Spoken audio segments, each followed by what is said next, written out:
Bonsoir, bienvenue dans la présentation de ESP Chat App. C'est un projet demandé par notre professeur de dev mobile. Donc, puisqu'on n'a pas eu une machine qui peut exécuter deux émulateurs à la fois, donc nous allons utiliser deux téléphones.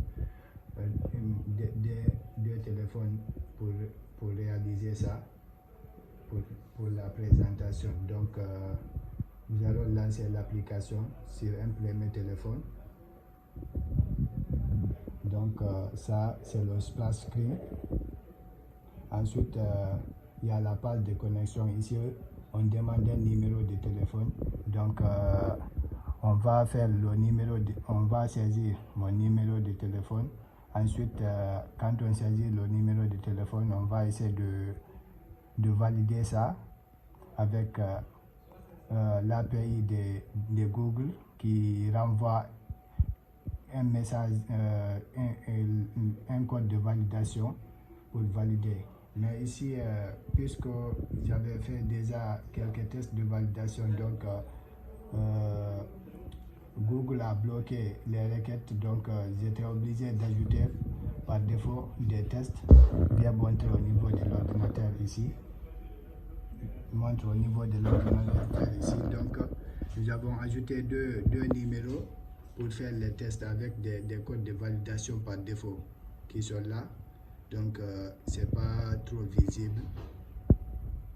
Ok. Donc, c'est les deux numéros avec leur code de validation par défaut. Donc, ici, on revient ici. Je vais entrer mon numéro de téléphone. Maintenant, on lance la validation. Donc, c'est ici, normalement, on devait recevoir le code de validation. Mais puisque j'ai ajouté le numéro comme un numéro de test, donc il y a le code de validation par défaut. Donc je rentre ce code.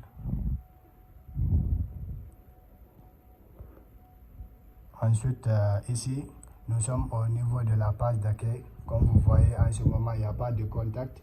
C'est un nouveau numéro juste qui est là. Au niveau de groupe aussi, il n'y a pas de groupe.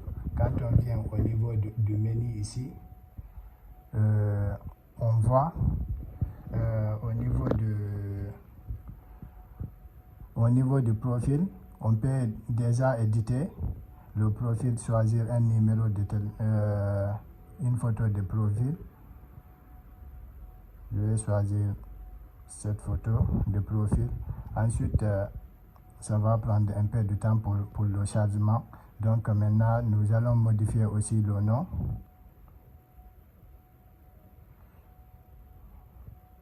Ousmane. Donc c'est déjà modifié. Donc vous voyez ici la photo de profil maintenant et le nom, ça sort avec le numéro qu'on a. Donc ici déjà on peut maintenant ajouter un contact directement. Donc j'essaie d'ajouter un contact ici, Paul. Quand j'ajoute un contact, puisque ce contact là n'est pas enregistré dans l'application, donc il faudra qu'il s'enregistre d'abord avant que je puisse l'ajouter. Donc maintenant on va venir au niveau du deuxième téléphone pour ajouter le deuxième compte et essayer d'ajouter le contact et essayer de simuler un peu le message. 76 788 27 29 27 29. Ok, 27 29.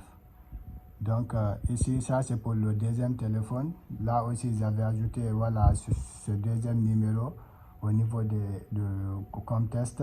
Donc donc ici aussi, normalement, on devait recevoir le code de validation. Donc je l'ai mis là-bas. Donc on va ajouter le code de validation par défaut pour le test et on rentre.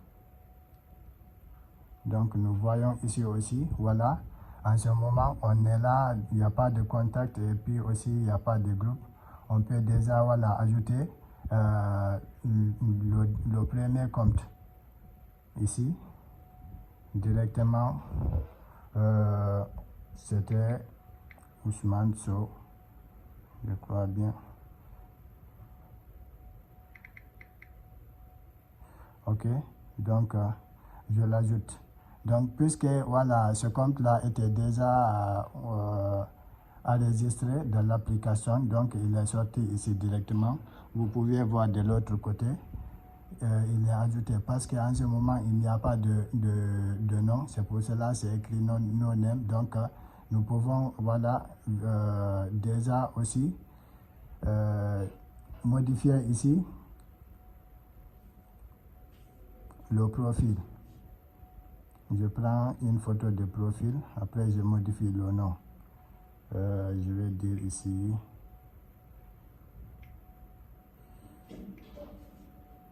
je vais dire ici juste Ousmane Sow.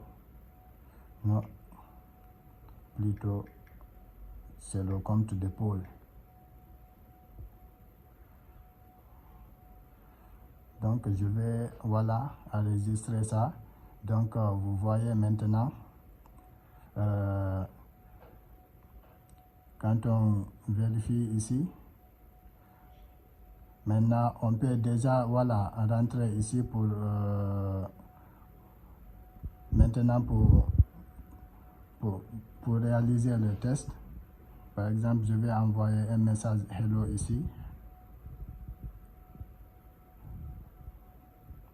Donc quand je rentre ici directement, j'aurai le message hello venu de Ousmane.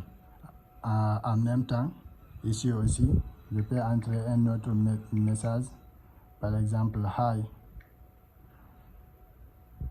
De l'autre côté, aussi on voit Paul, le message de Paul qui voilà, donc c'est de façon instantanée dès qu'on envoie le message au receveur en quelques secondes.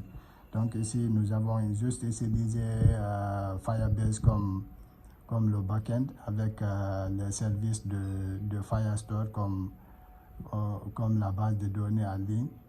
Ensuite nous avons utilisé Firebase Storage